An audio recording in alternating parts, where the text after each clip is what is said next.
Okay, so this is a kind of introduction to the topic we will be talking about for this 304 class, newer kind of lecture. So I'm just briefly going to talk about the ages that we're going to look at for 304, although I feel like you can put it together, seeing that we've done childhood, adolescence, emerging adulthood, what's next in our lifespan. But I'm also going to talk a little bit about life expectancies, although that will be more in another lecture, because that kind of goes with what the kind of idea is that we have a kind of idea of what adulthood and older adulthood and death and dying looks like with our own life and within our own community. And that's really important because that's what 302, 303, 304 is all about, is the PPM, which is all about community health. So what our community and our culture are saying about adulthood and older adulthood is very important and will directly link into community health. But at the same time, we're a product, if we're looking at Brockenbrenner, of our chronological system and the wider systems around us. So we're going to look a little bit about kind of the idea of adulthood and stereotypes about it. And then also kind of historically, where do we kind of fall? Because adulthood has changed a lot. I always talk about childhood and how childhood really didn't exist for a while. You know, you were a baby, an infant, and then you kind of worked within your family unit for millennia. And then the Industrial Revolution changed that. The Industrial Revolution and kind of longer life also changed adulthood, because we used to die at 25, we used to die at 30. I would be long dead in those ancient times. So the idea of adulthood has been changing as well. So 302 is childhood. So conception, pregnancy, all the way to like 11, 12. So kind of your entrance into more formal schooling, tweendom, that type of thing. 303, we're teens, we're adolescents, and we're emerging adulthoods, which is like our 20s, 25, 22. It's kind of changing. Now this class is going to be early adulthood, so kind of our entrance into building families, not necessarily with children or with a partner, but kind of that kind of early life structure. Our middle adulthood, I like this picture because it's a teacher, which is what I do, obviously, but also kind of the idea of Piaget, of Erickson, and generativity versus stagnation, that kind of idea of giving back and being more in your community as well, maybe leadership even. And then a late adulthood, which is kind of the older part of your life. This kind of step ladder, I guess, is from Levinson, which is a doctor who kind of came up with kind of he kind of came up with the ideas of adulthood, and we'll go more into this. We kind of use this and we kind of don't. First of all, I don't like the idea of the era of pre-adulthood. That's like childhood, like that's its own thing. It's not pre-adulthood. Children are not pre-adults. If anything, according to Dr. Seuss, adults are irrelevant children. They're too old children. I kind of like that better. So pre-adulthood, that kind of rubs me the wrong way. It's childhood. And for this, we are going to look, we were in 302, we're looking at all the different parts of childhood, including emerging adulthood. Then we have kind of early adult transition. That's kind of like you're leaving high school, those kind of early 20s as well. Life structure, we've got that transition into your 30s, your kind of late middle 30s when you're early adulthood. Midlife transition, I'm totally kind of feeling this right now. I've kind of made this transition out of my 30s, out of my young adulthood, out of like raising very young children, giving birth, pregnancy, and the younger parts of my career where I was really kind of building things. Now I feel quite secure in my chosen profession. My children are not so young anymore. So I'm totally feeling that transition into kind of like my middle adulthood and then into my late adulthood as well. So my parents have even left late adult transition and they're just straight into older adulthood, into their 70s as well. So this is kind of generally how we look at the ages that we are going to be studying in 304, or then we're going to go much more into detail and we're going to use other theorists. This kind of gives us a good picture. I do want to look at images of adulthood, and this has been viral. I don't know, this is a terrible image as far as like quality. I'm sorry, but this is the best one I could find on Google Images. This has been making the rounds in the media. The Golden Girls and then their new reboot of Sex and the City. Those characters are the exact same age, 55 when so it's kind of this idea of changing the idea of adulthood changing. I think the Golden Girls look great. And only those three characters were 55. Sophia, who's Dorothy's mom, I love this show in the 80s. Even though I was a child, I loved it. Sophia is like in her 80s. Because she's always like, picture this, Sicily, 1918. So she was obviously born at the turn of the century, not being this last century, but the 1800s into the 1900s, but she can remember Sicily in 1918. So she's now in the 80s as a much, much older adult, living with her adult older daughter, Dorothy, who then also lives with Blanche, who is our late, great Betty White. And then Blanche, who we could have a whole conversation about Blanche and her kind of she was very much into use younger terminology, slut shamed. But it was a really great show about older adulthood and friendship. And now we kind of have a reboot, a second generation of that in Sex and the City. Sex and the City being a very big part of my adolescence in the 90s. I loved watching that show and I loved watching the characters grow. I love the show. I'm going to do a whole lecture on this show on how important it is. But there are some stereotypes that you're older, that you wear a lot more clothes, that your hair is gray. And now we have these ideas of like kind of longevity and health. It's just a very interesting kind of generational shift in how we see older adults. And I think another one that went viral was JLo performed at the Super Bowl last year, and she was 50 when she did it. And she looks fantastic because she's JLo.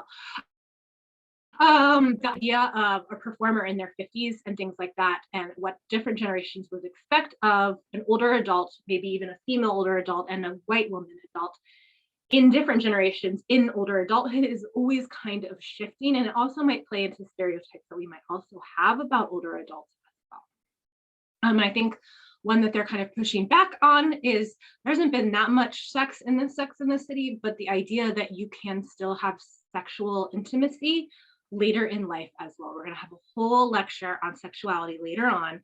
So just get prepared. I know the biggest feedback I get from this class is that people don't want to imagine older adults having sex, and I'm going to push back on those kind of stereotypes that you have as well. A lot of it has to do with our images. So I did a Google search of an old person. That's literally what I Googled. This is what showed up. These are the first three images that showed up on Google Images. So the ideas of being competent, caring, are you infirm, very unhealthy? Are you lonely? Are you healthy? Are you not healthy? So there's all types of images. And I thought this was a really great kind of Google image search. I think, first of all, that all three of those images portray white older adults. But they also, two of them are kind of the people out and about with others who seem to be vibrant. And then we have one of this, person that we would probably by the image infer that they're lonely or upset or maybe not as healthy as well. So we kind of have these images that are not in sync. One is of a healthy, happy, vibrant older person, and the second is kind of the opposite of that. So we have a lot of images and stereotypes of older adults in our mind as we're working with them, which can make it difficult. And I've had in my early 20s, I had a harder time working with older adults because I was not raised with my grandparents because I was a military family. And also of my ideas about and the stereotypes that I had received about older adults. I will talk more about that in depth about professionally working with adults and how damaging our stereotypes and our ideas about older adults. So we're going to talk about how long are we going to live, because our life expectancy is changing. It's changing very rapidly because of the pandemic, absolutely. And that's going to impact our generations, how long we live, and that's going to impact how we see adulthood as well. So our global life expectancy, if we're looking at 10,000 years BCE, so we're looking at 12,000 years ago, we would have our average life expectancy is 25. So to get to my age or my parents' age would have been very, very rare, which would 100% have played into our ideas of adulthood 12,000 years ago. So if you are maybe living till 30, 35 at the outer edges of that, how is that going to impact how other people see older adults if an older adult is 35? right? And if you're really, really lucky and you're getting into your 40s and 50s, and that's very rare, how also is that playing into your ideas of older adults? Why did our life expectancy kind of plod along for so long until we kind of hit the 1500s, 1600s? Public health, kind of, we'll look more at this, but being able to kind of trace where epidemics were happening, like cholera in London, it was coming from this one water pump. I went there because I'm such a nerd. When I lived in London for grad school, I went to this water pump that they still have in South London, where they found cholera that was killing all of these poor people in London in the 1800s. Advances in medicine as well, that's huge. Even in the 1500s, I feel like the first successful C-section for a pregnant woman was in like the 1600s. So we had advances in medicine. Of course, looking back 400 years ago, it seems so like not as good as what we have now with like our imaging and our ultrasounds and all these types of things that we have available to us. But considering what it might have been in all of the rest of human history, we have made some huge strides. Basic hygiene practices, washing your hands, putting on shoes when you're going outside, being able to wash your hands. I'm looking out because we're about to get two potbelly pigs next weekend. So having the ability to wash my hands anytime I go out and be with my chickens or my pigs, or I don't know, I'm gunning for a sheep. My husband's not crazy about the idea of sheep. They're so cute. But having those, I have that basic hygiene practice because a lot of the things in their poop could really, really hurt me, make me sick, parasites and fungus. A big part is early childhood education, or a safe place to go as your parents are working to prevent childhood accidents, and also the health care that we have built into early childhood education and the nutrition that we have built into it. In India, they like 10 years ago, they started a nutrition program where they gave each student like a hard-boiled egg and then some other kind of like a calcium-rich food. I don't remember exactly what it was, but that was like their breakfast as they entered into preschool for a few hours. And that changed childhood health in like a very significant way, in that they had access to a really great whole protein with all the amino acids that young children need. And then also a calcium rich food. I'm totally blanking on what it was as well. And so that for these very young and very poor children in India made some huge kind of changes in their nutrition because of this educational practice that we had. Education for women, according to the UN, is huge as well. Being able to make kind of autonomous decisions about your health and a lot of times with your family's health as well. Colonization, though, caused real dips in the population, which changed advancing ages as well. So it's really nice to be able to see like up, but we had in this up, we had lots of ups and downs because of pandemics. So if you want to say that after 1500, when we had colonization of the Americas and we had smallpox and things like that, that would have made a huge dip in indigenous populations.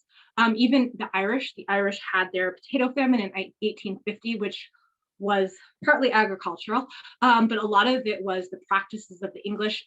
Food that they did make, they were not allowed to keep. So they were literally starving. And if they were able to do anything in their farm land themselves, it was then imported to England as well. That dip in, because millions of people died in that famine in the 1850s, but even more immigrated to the United States. And that's why so many of us are Irish. And so many of us have Irish descent. The Ireland just got back to their pre-famine population levels 2 years ago. Like, that's mind-blowing to me that over 150 years later, closer to 200 years really, they were able to make up that population dip because of these colonization practices from England onto their agricultural practices, and then also basically stealing of their as well. So we will see that all throughout the world. There were big dips in Mexico as well once we had the conquistadors. There are huge dips in population and advancement in their advancing ages because the Aztec civilizations were so advanced. There were also dips in their population and because of that kind of colonization. So it's interesting to see those bumps as well. And we're going to see a big bump. We're in a huge bump. And we'll talk a little bit about that bump that we're all dealing with right now. So life expectancy, if we're going to look from 1850, it's also grown high. So we've seen dips that's typically because of wars or the 1918 flu pandemic, things like that. But for the most part, our life expectancy is continuing to go upward, and now it's stalled. So here we are. We're the UK, we're the US. The countries that have your life expectancy at 50 are ones that are typically having a war right now. So we're looking at Afghanistan, we're looking at Yemen, we're looking at the Sudan, and we're looking at um, Syria. Those countries have very, very low life expectancies right now because of the war and the associating factors of war being your refugee status or famine that often comes along. Here we are, the UK, the US is right here. The UK is going above us. And then we have all these amazing islands, Japan, Singapore, oh, and then Monaco. So I don't know, maybe I've always wanted to go to Japan. Maybe if I want to be living until I'm 90, maybe I'll go hit up one of those countries. So in the United States, our age expectancy is actually topping out at 85. I mean, in considering what it was in 1850, 40 or 50, and then before that, 12,000 years ago when it was 25 ish. It's top. I mean, 85 is like, wow, that's pretty great. 85 is for developed European and Asian countries primarily. Once again, we just saw all of the countries on this one who currently have much lower life expectancies. So a lot of it is developed European and Asian countries, and we've stalled. And we have a lot of ideas about why that is. Nothing like 100% we could say is the cause of the stalled life expectancy, but we're looking at healthcare and we're looking at overall health with the rise of kind of things like type 2 diabetes and kind of some of our health concerns that maybe have to do with more of a sedentary lifestyle and diet changes towards a more typical processed American diet. That's what they're thinking about. Those are their theories on it, but we don't have kind of any kind of conclusive proof or even causation about what's kind of going on. But we do know that it's kind of stalled for the last kind of 5 years at 85. And so for my dad, that kind of means that he has 10 plus more years within his lifespan as well, because he's in his mid-70s. Right now, we're in a global pandemic. So we have a dip. So I think we've lost 2 to 3 years on our life expectancy. So if we're looking back at this, if this is 1850 to 2000, we're going to see a dip in 2020, 21, and 22. Hopefully 2022, we're going to turn it around, guys. I'm really hoping so, because it's been a big dip, and we are now have the ability to kind of track it by age, race, ethnicity, areas lived. So we have an ability that we didn't have in really 1918 to be able to do some real-time tracking of this. We're going to have to analyze it more as the pandemic goes on, and then after the pandemic, very soon, it will be over. I don't think it will. I think this was our new normal. I think the corona will always be with us. I think we'll just get better at managing it, and it probably, hopefully, will not be as infectious. But I think we will. The coronavirus is going to be here. COVID is going to be. It's been here for 20 years, but it's going to just be a thing that we are going to be dealing with for the rest of our lives. It's our new normal and how we deal. But that's my idea. That's my take on it. We do see that there's a dip the newest data that we've seen is there's a dip for Black men, that they are dropping back to World War II levels. So they are dipping back to the late 1930s, early 1940s as far as their life expectancy, which is a bigger dip than other kind of white men or Asian men as well. I don't have the data on Hispanic or Latino men right now. But yeah, so for Black men, there's a big drop to those World War II levels as far as life expectancy. And we're analyzing and looking at those numbers currently. So why does this even matter? Why are you talking about how long I'm going to live? Because our generations matter. Because I'm in a different generation than you are. Well, some of you are my age, but many of you are in your young 20s. So you're a completely different generation from me. We're actually, generations seem to be getting shorter. So I feel more aligned with Generation X, or I'm a Zennial. I'm a millennial and a Generation X. I was born in the very, very early 80s. And my husband was born in 79. So we are more of like the Nirvana. I remember George Bush being president. I remember Reagan being president. I remember Challenger exploding. I remember the Berlin Wall, mostly because my parents made me sit down and watch the Berlin Wall coming down. They're like, "This is history." I didn't get it at the time because I was 9. So I didn't pick up on that because I was a child, but my parents were like, "You have to watch this." Whereas you guys are most likely Generation Z. You grew up with Barack Obama. You might remember George Bush II, whereas I really remember George Bush one from my childhood. The music you're listening to, I'm not even going to speculate on, because I keep, going on the news and I'll have to like look up somebody because I've never heard of them. I guess I'm stuck in my Zennial Generation X days, and I was just listening to Nirvana this morning, and my kids were complaining because they have no musical taste. But you are remembering Iraq and the Afghanistan war. You guys are remembering the Asian tsunami. Those are the things of your childhood that are very different than of my childhood. So if I am in my 40s and I'm teaching you in your 20s, but I'm living, or my parents are going to be living with me and they are in their 70s, that's an interesting kind of chronological issue that we're all dealing with.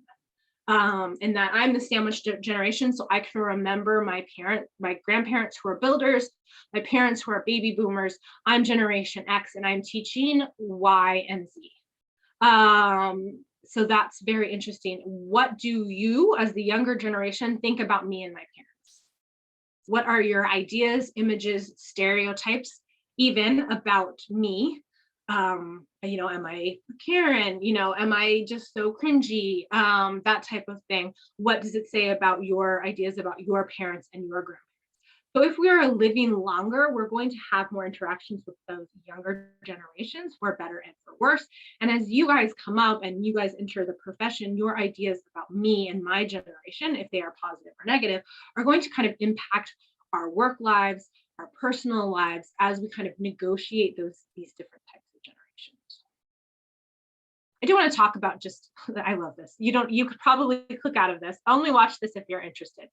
I do think it's important in that we want to see how it was. So I'm interested in what countries were like before kind of colonization. And so how did we envision families and older adults within families, because that's kinship groups are typically the norm throughout our entire world. That's typically how we do everything. And so older adults and children live in kinship groups. So that will be the same in all of these countries that I'm going to talk about. But at the same time, I'm interested in before kind of Roman,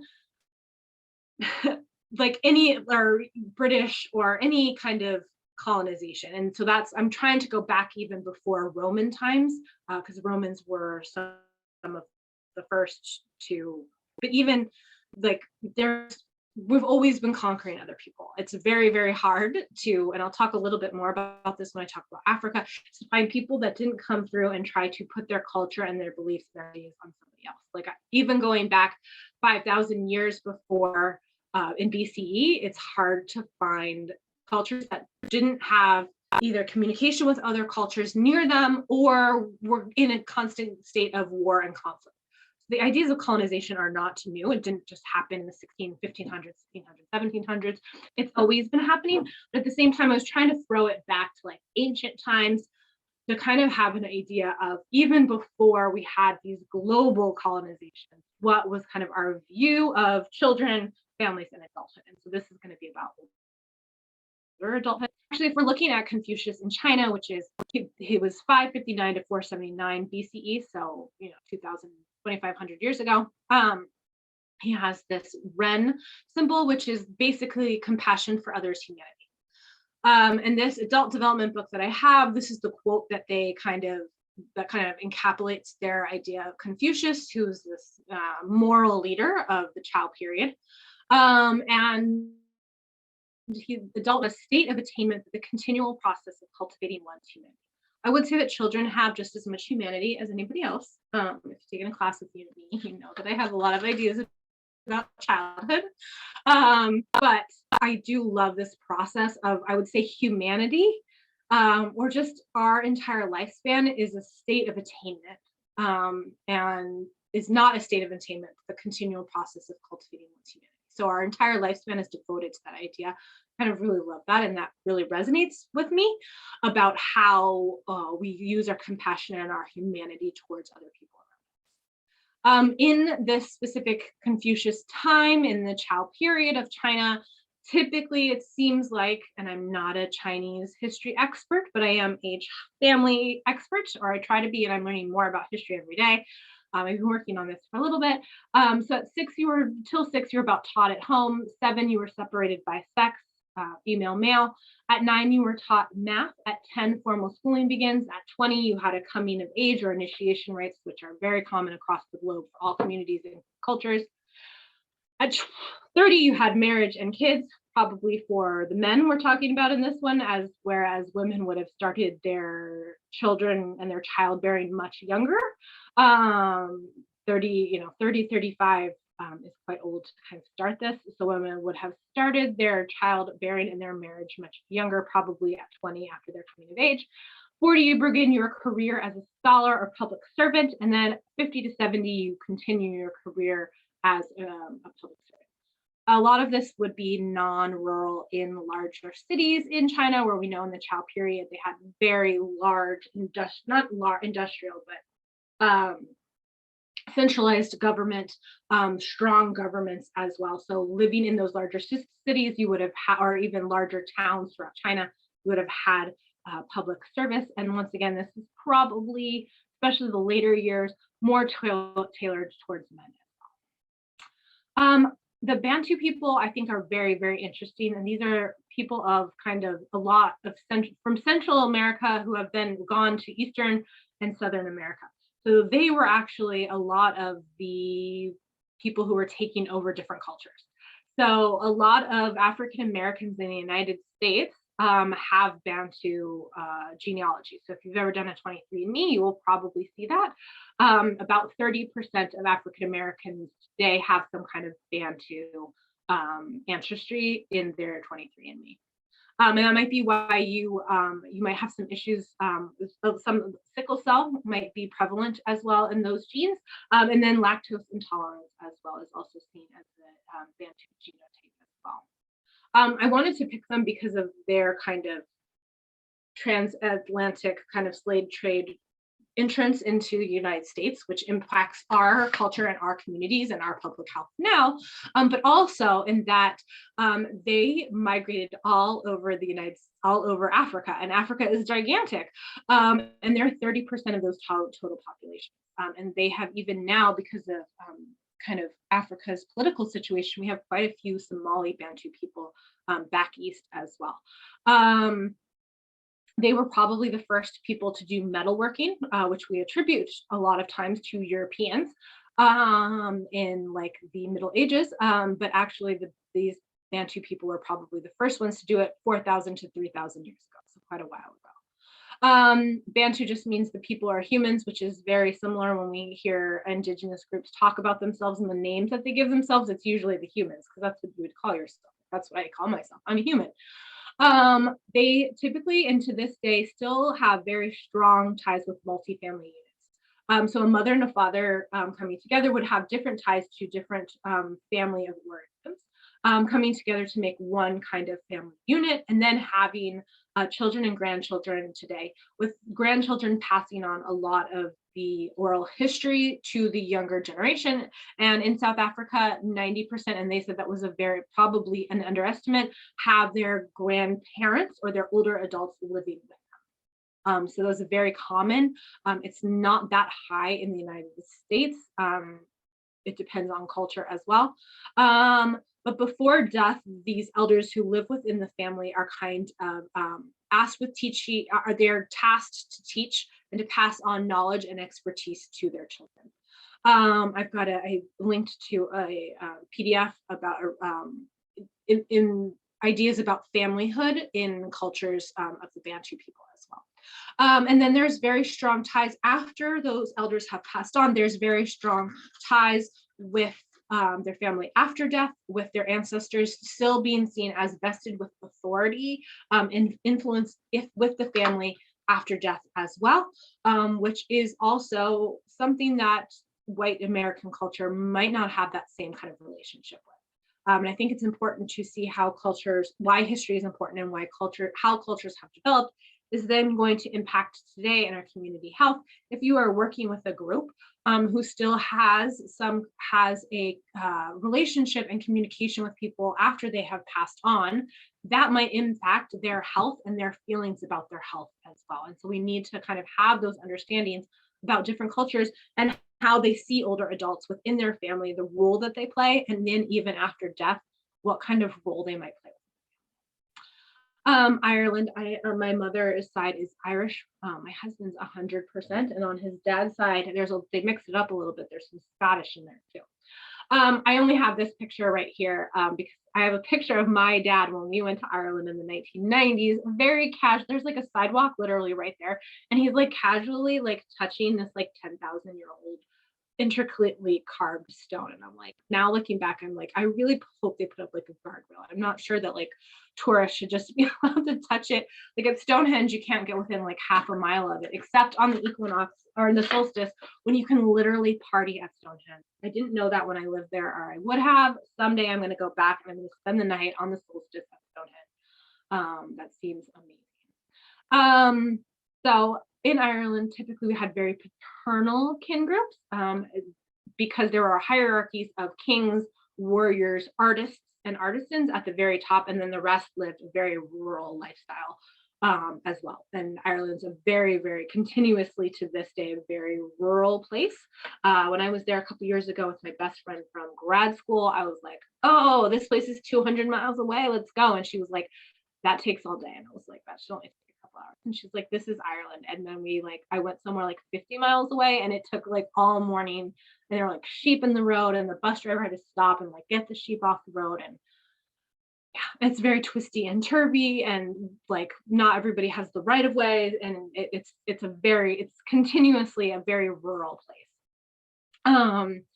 And they've always kind of had these kin groups, but very much within smaller, like kind of family units. You would have been within a larger group, kind of ruled by a king or occasionally a queen.